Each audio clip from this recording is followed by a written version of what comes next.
Tradisi yang beragam serta kreativitas masyarakatnya dalam memanfaatkan alam membuat Jawa Tengah selalu menarik untuk menjadi medan petualangan.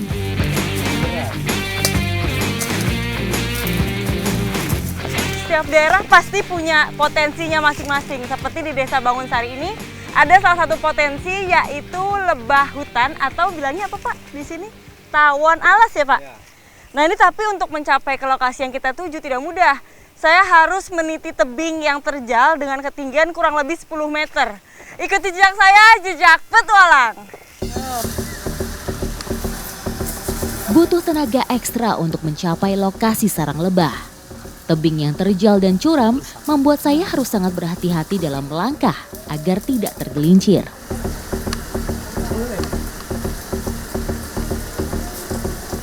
Berbeda sama sarang tawon biasanya kan ada di atas pohon atau di atas tebing. Nah kalau ini sarang tawonnya tuh justru ada di lubang yang posisinya di bawah kita bukan di atas kita. Dan untuk safety kita harus bakar serabut kelapa karena si lebah atau tawon ini nggak suka sama asapnya. Jadi untuk menghindari kita dientup atau disengat.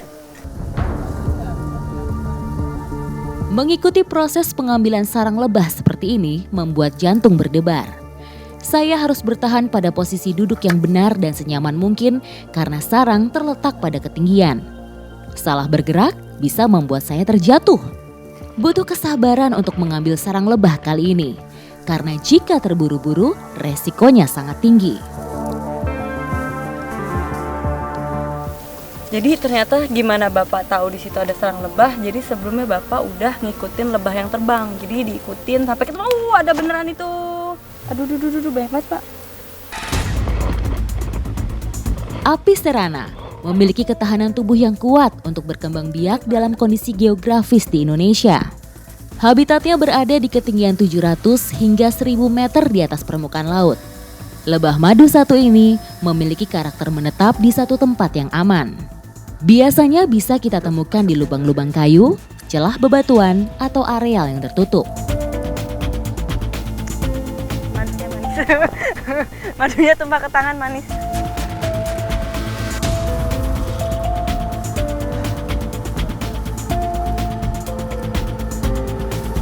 Jadi ini kita udah dapet si sarang lebahnya atau sarang tawonnya. Nih kurang lebih seperti ini. Tapi ini karena kita keluarin si tawonnya juga ikutan keluar, makanya kita harus gede-gede nih asapnya.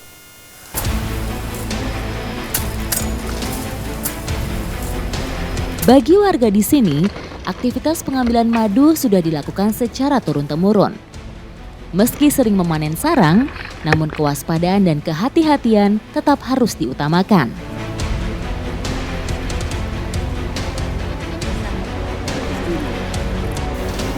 Enak,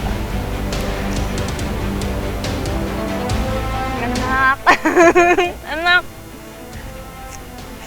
manis banget dan sarangnya juga lembut banget. Ini kayak apa ya? Kayak permen karet jadinya. Ini mendingan langsung kita taruh kaleng. Bapak nggak mau? Mau nggak mau kita masukin kaleng. Karena ternyata bukan cuma madunya aja yang bisa bermanfaat atau diolah, tapi sarangnya sendiri juga bisa diolah. Jadi ada deh, ikuti jejak saya, jejak petualang.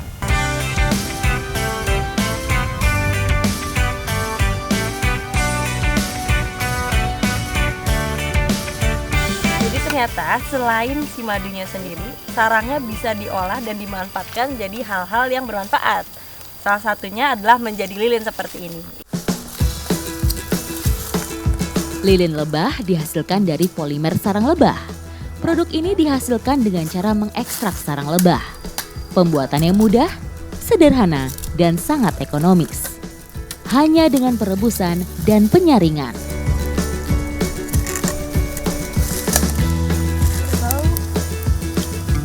Setelah sarangnya dipisahkan dari madunya, nanti direbus. Nah, rebusnya 2 kali. Yang pertama ini direbus untuk memisahkan asam lemaknya dari sarang. Nanti yang kedua baru untuk mencairkan. Lebah merupakan salah satu jenis serangga karunia alam terbesar bagi manusia. Selain madunya yang memiliki manfaat tinggi untuk kesehatan, sarangnya bisa diolah menjadi lilin.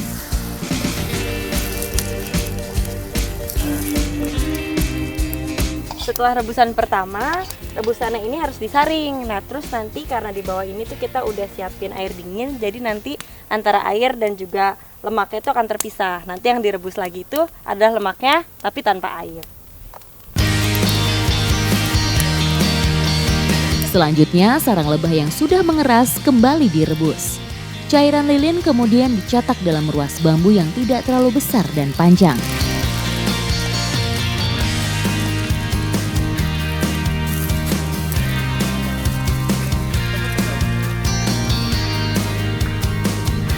Semua sarang lebah yang kita ambil tadi cuma bisa cukup untuk setengah dari bambu ini. Dan ini karena emang di alam cetakannya kita pakai bambu. Dan ini harus nunggu waktu kurang lebih 2 jam sampai lilin ini benar-benar membeku atau keras. Nah, nih berhasil nyala kan, dan dia netes seperti lilin pada umumnya. Tuh, berhasil.